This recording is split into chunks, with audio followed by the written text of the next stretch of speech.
Hello students, क्या आपको पता है पहले माइटोकॉन्ड्रिया एरोबिक बैक्टीरिया हुआ करते थे और क्लोरोप्लास्ट फोटोसिंथेटिक बैक्टीरिया या साइनोबैक्टीरिया हुआ करते थे। ये कहना है एंडोसिम्बायोटिक थ्योरी का।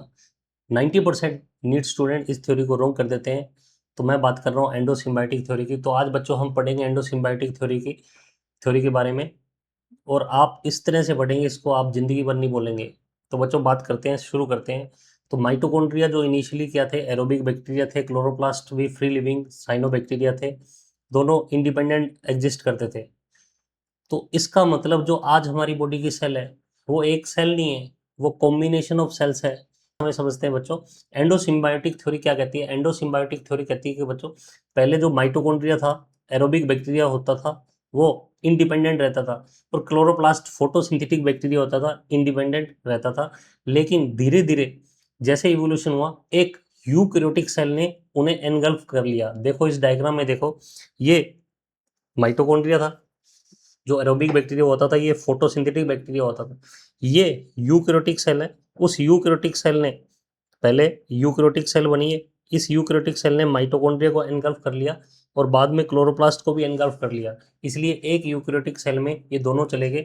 लेकिन सेल ने इनको डाइजेस्ट नहीं किया बच्चों। अगर सेल इनको डाइजेस्ट कर लेते तो ये तो खत्म हो जाते। डाइजेस्ट नहीं किया, सेल ने डाइजेस्ट नहीं किया और ये सेल के साथ ही एग्जिस्ट करने लग गए, उसके साथ सिम्बायोटिक रिलेशनशिप में चले गए। तो देखें, ये सेल ने इस क्लोरोप्लास्ट को भी सिम्बायोटिक रिलेशनशिप में रखा और माइटोकॉन्ड्रिया को सिम्बायोटिक रिलेशनशिप बच्चों आप जानते हो, जिसमें दोनों स्पीसीज को बेनिफिट होता है। दोनों स्पीसीज को बेनिफिट होता है, वो सिम्बायोटिक रिलेशनशिप है। और म्यूचुअली जो सिम्बायोटिक रिलेशनशिप है, एक ओब्लिगेट टाइप की रिलेशनशिप है। मतलब दोनों स्पीसीज साथ रहेंगी तो बेनिफिट में रहेंगी, अलग इंडिपेंडेंट सर्वाइवल नहीं है। तो बच्चों देखो क्या हुआ, बैक्टीरिया ने क्या दिया, जो माइटोकॉन्ड्रिया था, एरोबिक बैक्टीरिया था, जो माइटोकॉन्ड्रिया बना था, उसने सेल को एनर्जी दी और सेल ने उसको प्रोटेक्शन और न्यूट्रिएंट्स दिए। तो दोनों का फायदा हो रहा है और ये एरोबिक बैक्टीरिया धीरे धीरे माइटोकॉन्ड्रिया बन गया। सेम स्टोरी क्लोरोप्लास्ट के साथ है।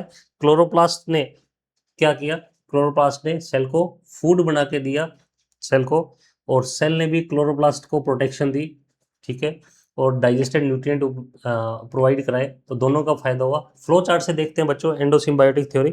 ये प्रोकैरियोटिक, इनिशियली प्रोकैरियोटिक सेल थी। आपको पता है सबसे पहले प्रोकैरियोटिक सेल बनी थी।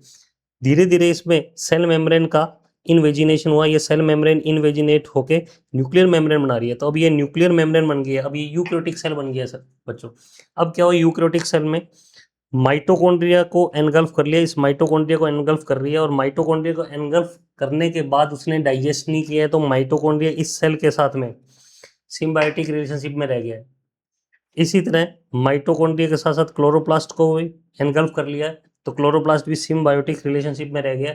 वो सेल जिसमें दोनों माइटोकॉन्ड्रिया और क्लोरोप्लास्ट को एनगल्फ किया था, उसने आगे जाके प्लांट सेल को बना दिया। और जिसने केवल माइटोकॉन्ड्रिया को एनगल्फ किया था, उसने एनिमल सेल को बनाया। तो दोनों माइटोकॉन्ड्रिया और क्लोरोप्लास्ट सेल के साथ सिम्बायोटिक रिलेशनशिप में रह रहे हैं। इसी को कहते हैं एंडोसिम्बायोसिस या एंडोसिम्बायोटिक थ्योरी। अब कैसे पता चला कि ये थ्योरी सही है, क्या एविडेंसेस है? तो बच्चों बात कर लेते हैं एविडेंसेस की। माइटोकॉन्ड्रिया और क्लोरोप्लास्ट डबल मेम्ब्रेन ऑर्गेनल हैं। डबल मेम्ब्रेन आई कहाँ से? ये डबल मेम्ब्रेन तब आई जब इनको सेल ने एनगल्फ किया। जब सेल ने इनको, ये सेल है, सेल ने इसको माइटोकॉन्ड्रिया को एनगल्फ किया, जो एरोबिक बैक्टीरिया को एनगल्फ किया। तो एक मेम्ब्रेन तो एरोबिक बैक्टीरिया थी और दूसरी मेम्ब्रेन जो सेल ने एनगल्फ किया, तो उसकी वजह से उस वेसिकल की मेम्ब्रेन बन गई। इसलिए जो माइटोकॉन्ड्रिया और क्लोरोप्लास्ट है, डबल मेम्ब्रेन ऑर्गेनल हो गए। दूसरी चीज एविडेंस जो इस फेवर में है, वो है इनका खुद का डीएनए होना। क्लोरोप्लास्ट और माइटोकॉन्ड्रिया के पास में खुद का डीएनए, इसका मतलब कभी यह फ्री लिविंग हुआ करते थे। और इन दोनों का डीएनए सर्कुलर डीएनए, जो ये प्रूव करता है कि ये बैक्टीरिया हुआ करते थे, क्योंकि बैक्टीरिया का डीएनए भी सर्कुलर डीएनए।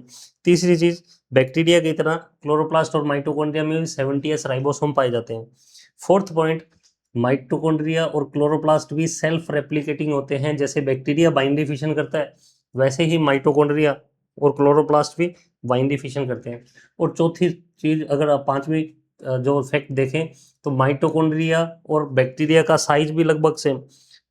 माइटोकॉन्ड्रिया का साइज, अगर आप विड्थ देखेंगे 2 to 1 माइक्रोमीटर होती है, अगर आप लेंथ देखेंगे 1 to 4 माइक्रोमीटर होती है, और ऐसे ही बैक्टीरिया का साइज भी रेंज में देखें 1 to 5 माइक्रोमीटर होता है। तो ये बताता है दोनों का साइज भी सेम है। ऐसे ही क्लोरोप्लास्ट भी, इसका साइज भी माइक्रोमीटर में ही होता है, तो वो भी अप्रोक्सीमेटली बैक्टीरिया के सेम है। तो ये एविडेंस, ये 5 एविडेंस ये प्रूव करते हैं कि दोनों एंडोसिम्बायोसिस से बने हैं। माइटोकॉन्ड्रिया और क्लोरोप्लास्ट का ओरिजिन एंडोसिम्बायोसिस से हुआ है। अब डबल मेम्ब्रेन को और अपन क्लियर करते हैं। ये देखो बच्चों, एरोबिक बैक्टीरिया है और इसको होस्ट सेल ने एनगल्फ किया। इस बैक्टीरिया के पास ये एक खुद की मेम्ब्रेन है और दूसरी मेम्ब्रेन इसको एनगल्फ करने के कारण इस वेसिकल की बन गई। इस वजह से ये क्या हो गया, डबल मेम्ब्रेन। इसी वजह से माइटोकॉन्ड्रिया और क्लोरोप्लास्ट की डबल मेम्ब्रेन है, जो ये क्लियर कट एविडेंस है कि इन दोनों का सेल में जो एंट्री है एंडोसिम्बायोसिस के थ्रू हुई है।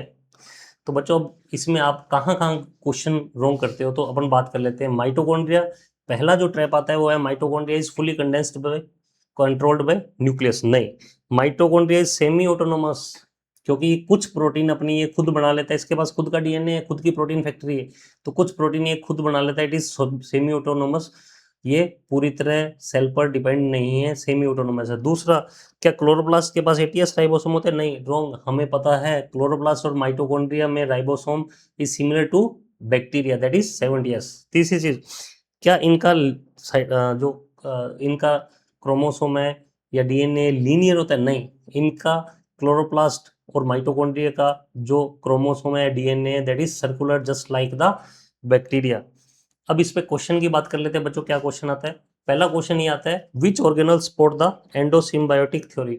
किस ऑर्गेनल को एंडोसिम्बायोटिक थ्योरी सपोर्ट करती है? तो हमें पता है माइटोकॉन्ड्रिया एंड क्लोरोप्लास्ट इसको सपोर्ट करती है। तो इस क्वेश्चन में आंसर क्या जाएगा बच्चों? आंसर जाएगा बी। नेक्स्ट क्वेश्चन पे देखें, which feature indicate prokaryotic origin?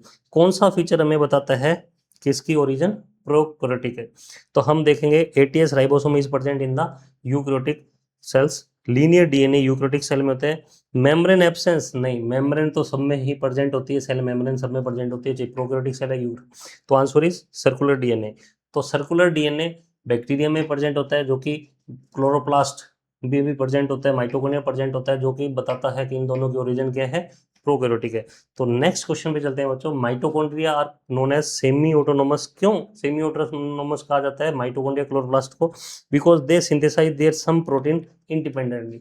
वो अपनी कुछ प्रोटीन खुद बना लेते हैं, सारी प्रोटीन नहीं बनाते हैं। सारी प्रोटीन खुद बना लेते हैं तो वो ऑटोनोमस हो जाते हैं।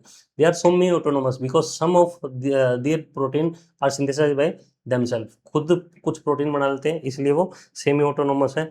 तो आंसर इसका हो जाएगा बच्चों बी। याद रखो, फाइनली 2 लाइन में इस कॉन्सेप्ट को याद रखो। माइटोकॉन्ड्रिया एंड क्लोरोप्लास्ट पहले बैक्टीरिया थे, और 70s राइबोसोम और सर्कुलर डीएनए इनकी प्रोकैरियोटिक ओरिजिन को दिखाता है। धीरे धीरे यूकैरियोटिक सेल ने इनको एनगल्फ कर लिया और ये एंडोसिम्बायोटिक रिलेशनशिप में चले गए। तो इस थ्योरी के बारे में इतना ही बच्चों। इस थ्योरी को आप जिंदगी भर नहीं भूल पाएंगे, आपके नीट में मार्क्स पक्के। अगर आपको ये वीडियो अच्छा लगा हो तो लाइक करें, शेयर करें, कमेंट करें, चैनल को सब्सक्राइब करें।